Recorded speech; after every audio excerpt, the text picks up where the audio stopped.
Innahu min Sulaiman wa innahu bismillahirrahmanirrahim.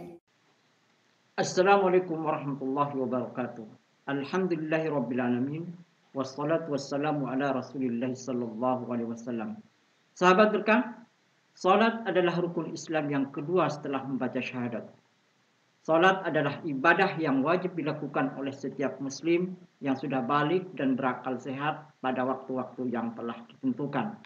Namun, untuk menanamkan kewajiban salat kepada anak-anak kita, perlu adanya cara atau kiat supaya anak-anak kita termotivasi untuk melaksanakan kewajiban salat ini. Untuk itu, marilah kita simak pemaparan Ustadz Budi Asyhari LC berikut ini. Selamat mengikuti.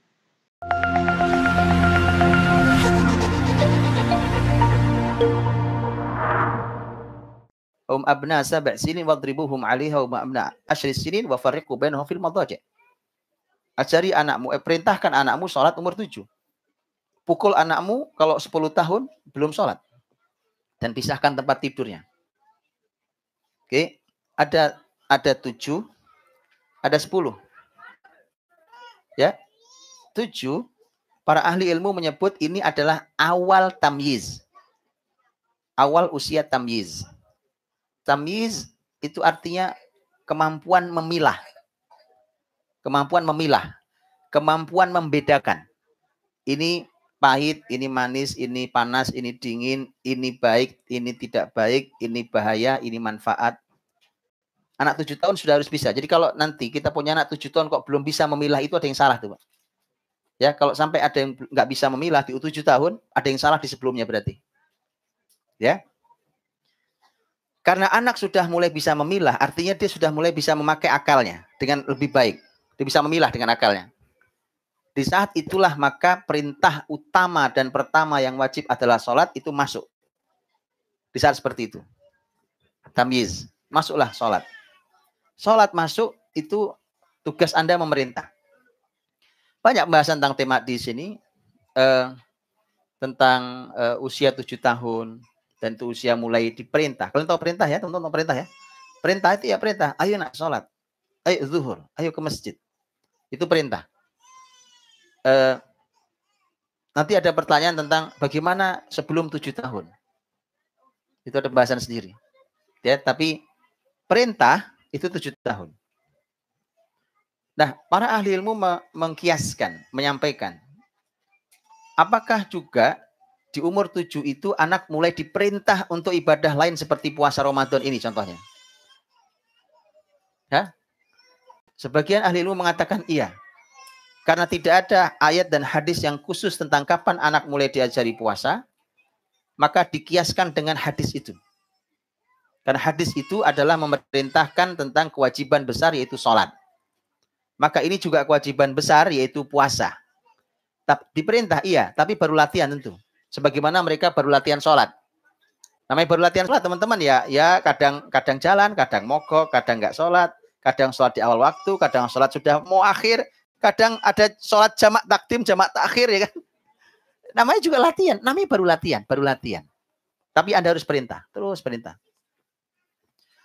Jadi maka puasa dikiaskan ke situ. Agak berbeda pembahasannya tentang pakaian. Pakaian. Ada pembahasan tentang kapan anak perempuan mulai diajari berpakaian hijab. Ini ada ilmunya, teman-teman, bukan cuma semangat doang. Ada ilmunya, dibahas oleh para ulama. Ya. Apakah disamakan dengan ini atau tidak disamakan dengan ini?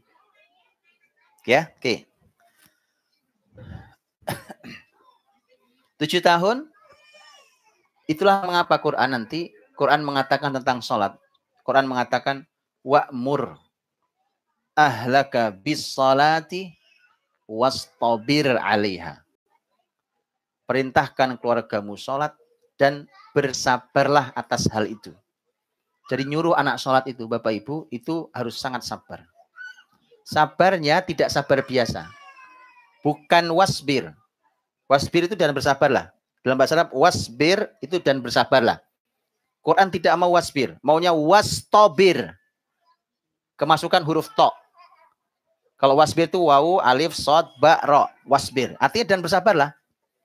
Tapi Quran memasukkan huruf to di dalamnya untuk masalah perintah sholat bagi keluarga. Jadi wastobir. Para ahli ilmu mengatakan ini dalam bahasa Arab. Karena dalam kaidah bahasa Arab itu kullama zadal mabna zadal ma'na. Kalau ada huruf ada ketambahan satu saja huruf, maka akan ketambahan juga maknanya.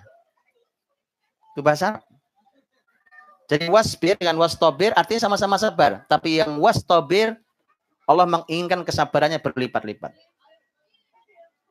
Makanya jangan heran kalau anak disuruh sholat susah. Karena memang Quran sudah bilang itu.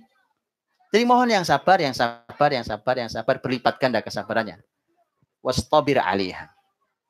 Ya, itu anak-anak. Bayangkan kesabaran coba dihitung. 7 tahun mulai diperintah sholat. Kita jagain betul. Sampai evaluasi besar tentang sholat 10 tahun. Itu evaluasi. Kalau puasa kita masukkan sama. 7 tahun kita mulai ajar, kita perintahkan. 10 tahun evaluasi besarnya. Jadi teman-teman, ibadah wajib itu sangat terlambat kalau mereka sudah menjelang balik baru kita ajari. Terlambat sekali, apalagi sudah balik baru belajar. Itu telat sekali. Oke? 7 tahun mulai. Bayangkan, 7 sampai 10. Berapa tahun? Ya, 3 tahun paling tidak.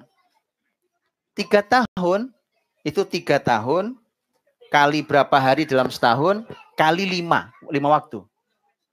Antum harus punya kesabaran seperti itu. Yang laki-laki dituntuni ke masjid tiap sholat 5 waktu. Ayo nak ke masjid, ayo nak ke masjid. Tiap hari. Wastabir alaiha. Yang sabar. Nah, maka susah banget. Keluarga, kalau bapak-bapaknya nggak ke masjid. Anaknya mau gimana terusan gitu loh. Ya, iya Pak. Karena dengan bolak-balik ke masjid itu ada banyak sekali nilai yang didapat. Loh gimana? Baru duduk asar tadi, baru sholat asar, baru juga duduk di rumah aktivitas aktivitas. Tahu-tahu ada lagi Allah Akbar maghrib lagi, berangkat lagi ke masjid, pulang ke rumah, baru juga ngapain tahu adzan Allah Akbar isya lagi, balik lagi ke masjid.